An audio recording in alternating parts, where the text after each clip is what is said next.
Hello dears.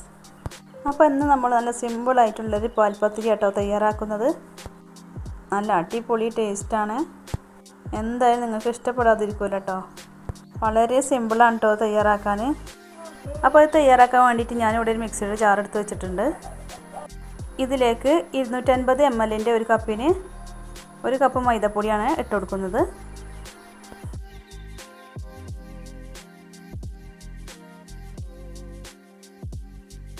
ഇനി ഇതിലോട്ട് 1 cup വെള്ളം കൂടെ ഒഴിച്ചു കൊടുക്കാം. ഇനി ഇത് മൂടി വെച്ചൊന്ന് നന്നായിട്ടൊന്ന് അരച്ചെടുക്കാം. ഇതുപോലെ മിക്സിയിലിട്ട് അടിച്ചാൽ നമുക്ക് കട്ടകളൊന്നും ഇല്ലാതെ തന്നെ കിട്ടും. അപ്പോൾ ഇത് നന്നായിട്ട് തന്നെ അരച്ചെടുത്തിട്ടുണ്ട്. ഇത് നമുക്ക് ഒരു പാത്രത്തിലേക്ക് ഒഴിച്ചു കൊടുക്കാം. മാവ് കുറച്ച് ലൂസായിട്ട് വേണം കേട്ടോ ഉണ്ടാവാൻ.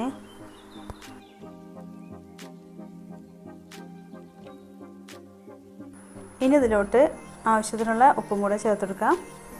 ഇത് മധുരത്തിലുള്ളൊരു പലഹാരം ആയതുകൊണ്ട് തന്നെ മധുരം ബാലൻസ് ചെയ്യാൻ മാത്രമുള്ള ഉപ്പ് ചേർത്തെടുത്താൽ മതി. ഇനി നമുക്ക് ഇതൊന്ന് ചുട്ടെടുക്കാം. ചുട്ടെടുക്കാൻ വേണ്ടിയിട്ട് ഞാനിവിടെ അപ്പച്ചട്ടി ചൂടാക്കാൻ വെച്ചിട്ടുണ്ട്. ഇനി നമുക്ക് ഇതിലോട്ട് ഒഴിച്ചു കൊടുത്തിട്ട് ഇതുപോലെ ഒന്ന് പരത്തി കൊടുക്കാം. തീരെ കട്ടില്ലാതെ വേണം കേട്ടോ അത് പരത്തിയെടുക്കാൻ. അപ്പോൾ ഇത് ഒരു ഭാഗമായിട്ടുണ്ട്. ഇനി നമുക്കിത് മറിച്ചിട്ട് കൊടുക്കാം.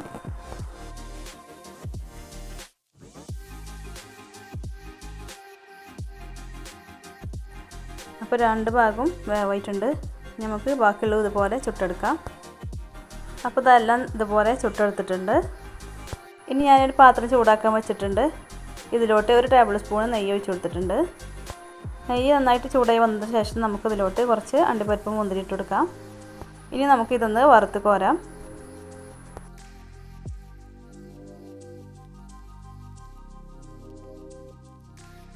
ഇനി ഞാൻ ഇവിടെ ഒരു 2 മുട്ട എടുത്ത് വെച്ചിട്ടുണ്ട്. ഇതൊരു പാത്രത്തിലേക്ക് പൊട്ടിച്ച് വെച്ച് കൊടുക്കാം.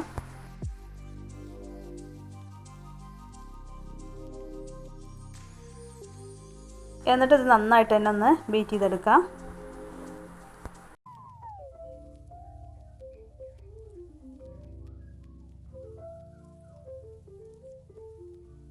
അപ്പോൾ നന്നായിട്ട് തന്നെ ബീറ്റ് ചെയ്തെടുത്തിട്ടുണ്ട്. ഇനി നമുക്കിതിലോട്ട് 1/2 കപ്പ് പഞ്ചസാരയും കൂടെ ഇട്ട് കൊടുക്കാം.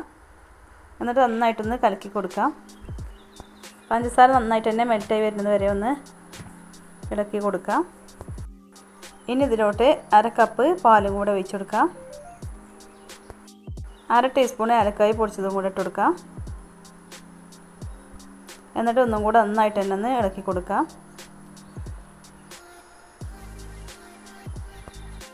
ഇനി ഇത് ബേക്ക് ചെയ്തെടുക്കാൻ വേണ്ടിയിട്ട് ഞാനിവിടെ ഒരു പാത്രം എടുത്ത് വെച്ചിട്ടുണ്ട്.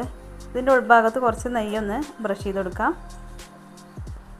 ഇനി നമുക്ക് ചുട്ടെടുത്ത ഓരോ പത്തിരിയും ഇതിലോട്ട് വെച്ചെടുക്കാം. ആദ്യം 2 പത്തിരി വെച്ചെടുക്കാം.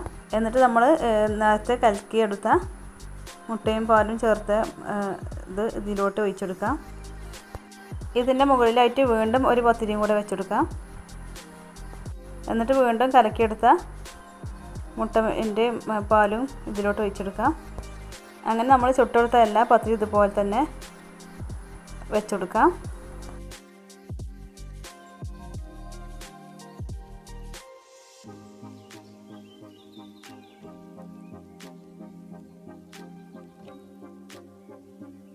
അപ്പോൾ അല്ലാതെ ഇതുപോലെ തന്നെ വെച്ച് കൊടുത്തിട്ടുണ്ട്. ഇനി നമുക്ക് ബാക്കിയുള്ള എല്ലാ മിൽക്കിൻ്റെ കൂട്ടും ഇതിലോട്ട് ഒഴിച്ചെടുക്കാം. ഇനി നമ്മൾ വറുത്തെടുത്ത അണ്ടിപ്പരിപ്പ് മുന്തിരിയും കൂടെ ഇതിൻ്റെ മുകളിലായിട്ട് വെച്ചെടുത്തിട്ട് ബാക്കിയുള്ള നെയ്യും കൂടെ ഇതിലോട്ട് ഒഴിച്ചെടുക്കാം.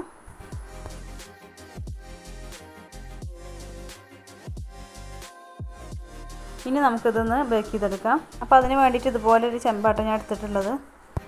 ഇതിൻ്റെ ഉൾഭാഗത്തായിട്ട് ഞാനൊരു സ്റ്റീലിൻ്റെ റിങ് വെച്ചിട്ടുണ്ട്. അതിൻ്റെ മുകളിലായിട്ടാണ് പാത്രം വെച്ചെടുത്തിട്ടുള്ളത്.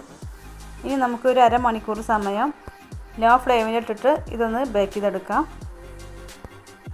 അപ്പോൾ അത് 1/2 മണിക്കൂറായിട്ടുണ്ട് കേട്ടോ.